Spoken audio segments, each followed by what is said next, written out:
All right, thank you for being here, Scharrell and Tamika. Now, you both are running successful growing businesses. Tell us a little, because this is all by constant contact. Matter of fact, they were out there giving free headshots outside, and I loved it. They were so professional, and people don't realize how much you need a professional shot. Don't take this shot at home with the lamp in the background and the Bruce Lee picture in the background. You need professional shots. So you both are running successful businesses, growing businesses. Tell us a little bit about your entrepreneurial journey and what are you currently working on for your business right now? Well, I'll start.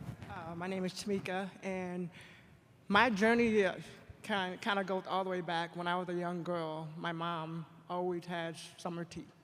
Sweet tea, sun tea, all of that. And so my business now, I own a tea shop. It's called Tease Me Cafe in Indianapolis. What we're doing now, we just launched a bottled tea line underneath the Tease Me brand. So super excited about that. But I started as a basketball player. I was a professional basketball player. I played for 16 years in the WNBA for the Indiana Fever.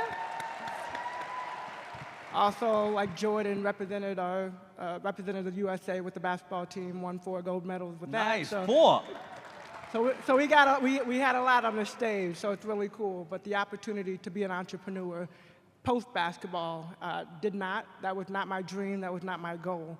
But it happened, and I'm so thankful to be able to give back to the community with something as healthy as tea. Hot tea, cold tea, whatever kind of tea, come get it in Indianapolis, Indiana. I love it. You know, one of the first, when Shark Tank wasn't really well known, one of the first brands we were ever able to get an acquisition for was a company called Talbot Teas.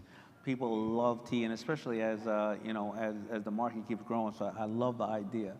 All right, so I didn't ask you. My journey is completely different. I started my journey as a corporate executive, climbing a corporate ladder, ending up in an amazing role, but what I found is when I looked around the room, there was nobody in the room that looked like me. Mm-hmm. I was the only female executive in the top 100 firms in the nation and the only African American at the 100 major firms in America for CPA industry. Mm-hmm. And what I recognized is that there were a myriad of barriers to entries, both for me as a woman and as an African American, whether it was self-imposed or imposed by others.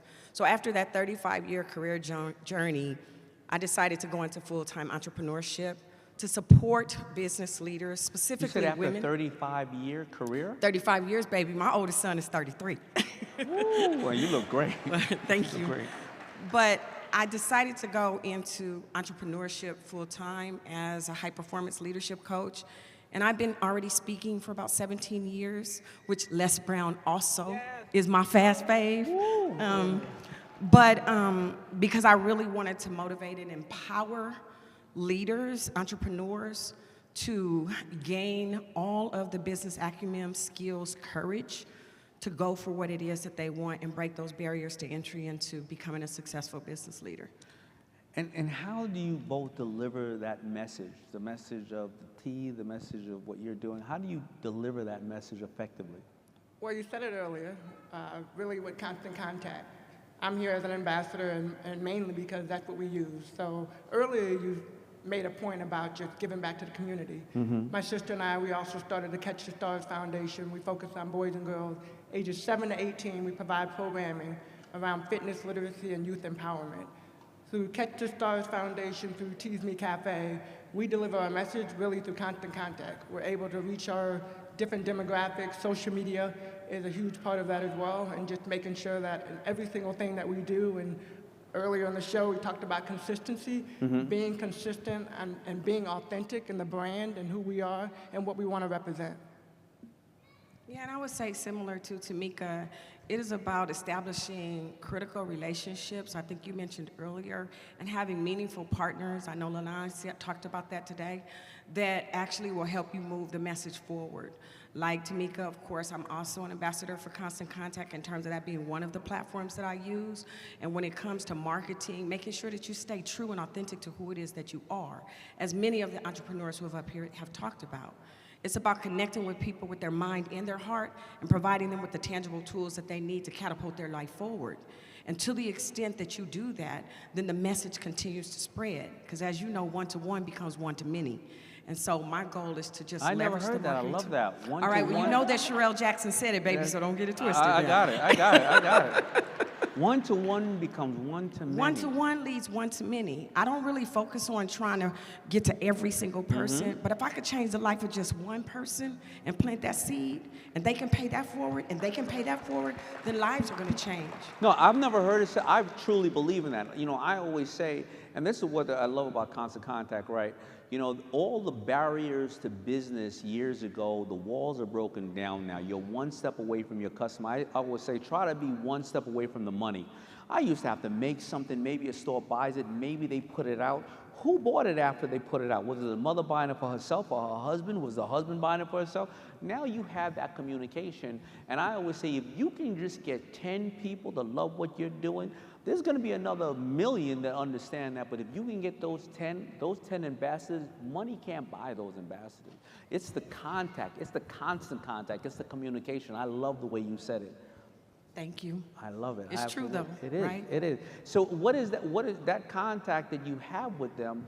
What has that been able to knock down those business walls that traditionally you may have had a problem with? Well, I think the thing for me is that I'm very transparent and vulnerable about the struggle of entrepreneurship. I mean, as a corporate executive, I was exceptionally successful. But the reality of it is everybody doesn't have exposure to us. I mean, you are a multi-million-dollar person, you are a 4-time WNBA superstar, and I'm a corporate executive. The reality of it is everybody can't touch and get to the people that we can get to. But I think that when we have an opportunity to extend ourselves and be vulnerable and talk about how difficult that our journey is, to be transparent like you did about maybe almost filing bankruptcy 2 times, me going through a divorce and filing bankruptcy, raising 3 kids and having to come back on the come up, but also letting people know that no matter how hard it is, that you gotta keep going because you're just this step away from greatness. And I think that when you do that and you connect with people and they can also see the outcome of the hard work, they continue to climb no matter how hard it is. You know, I can't emphasize that point enough. I always say that because of the communities we've come up with, you have to have a hard shell, especially an African-American woman. You have to have a hard shell. And we don't want to be vulnerable because a lot of times that's not in our advantage, you know, when we're out there with people who don't have the best resources and, you know, we're out there in the streets. But a true entrepreneur who's super successful, they're very vulnerable. They walk in the room. That doesn't mean you're weak. You walk in the room and say, I know a lot about this, but I don't know about that. And if you can help me with that, I'll help you with this. And if we can do that, you get what you call collaboration because people want to get behind you after they go, oh, she know a lot about that. She don't know about this. I know about that. And I think that that's what entrepreneurship is. It's a team sport. A lot of people think you're an entrepreneur, you're on an island by yourself. No, you're not. You are working with everybody from your distributor to the bank to the mortgage to the team working for you. Can you tell me more about being a team and it's a team sport? And can you give him some tea? Mm-hmm. Well, and I think, I mean, to that point, when I think about Tease Me and how I took over, I didn't dream about being an entrepreneur. I didn't go to school to be an entrepreneur. It's something that I fell in love with the company, so it wasn't even something I started. I fell in love with the company. I became a customer. They chose to leave, and the next thing you know, it's like I fall into a business because I love it. But through that, it also opened up a lot of doors. I operate our business like I would operate owning a WNBA team, which one day I will. Uh-huh. But I operate it the same way. I operate it in a way that, you know, you have your owner, you have your general manager, you have your president, you have your coaches, you have your players. That is how we operate the business. And I think because we've been successful, we won a championship in 2012. So because we've been successful in that realm, taking those championship principles and putting them into sports, or taking them from sports and putting them into business is really important. Well, first of all, I want to make sure that I thank Constant Contact, and I want to thank you both, Tamika and Scharrell. And thank you, Constant Contact, for having us and give them some love to these 2 amazing women.